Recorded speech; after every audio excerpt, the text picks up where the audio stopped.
Section of the 407 closed down by a deadly tanker truck crash reopened this morning following a 12-hour closure for the investigation and repairs to the highway. Taking the long term. Hold up. Wow. During the evening rush hour, a tanker truck crossed several lanes of traffic, jumped the median, and collided with a car, causing both vehicles to burst into flames. The truck driver and the driver of the car both killed.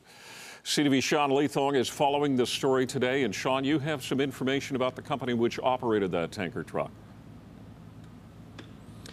Yes, Ken, the company is called For Refuel. They're a diesel transport company, and we're at one of their outlets now in Mississauga, but they have outlets all over North America. Now, we'll talk a little bit more about them in a little while, but we also caught up with what was left of the truck today. We found some of the wreckage. It's just been completely disintegrated, just bits of metal that have been twisted around. We obviously know that the driver, a 41-year-old man from Brampton, was killed in the fiery crash, the crash that went through the median and was obviously very tragic in its outcome. Now, the company itself, For Refuel, because they transport diesel fuels, they're subject to very high and rigorous safety standards. I spoke to Brian Patterson from the Ontario Safety League this morning. He says this company has an excellent safety record, that they obviously would have very large insurance, and for that reason, they train their drivers very thoroughly. Here's a little bit more of what he had to say.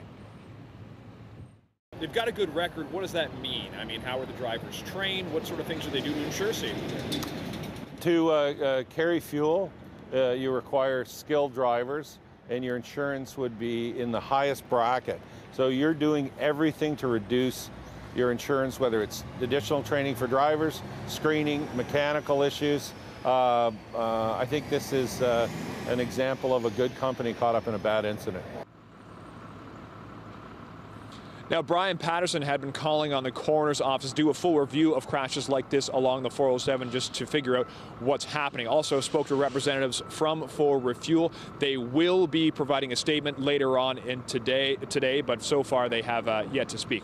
Reporting live from Mississauga, I'm Sean Leathong. Michelle, I'll send it back to you.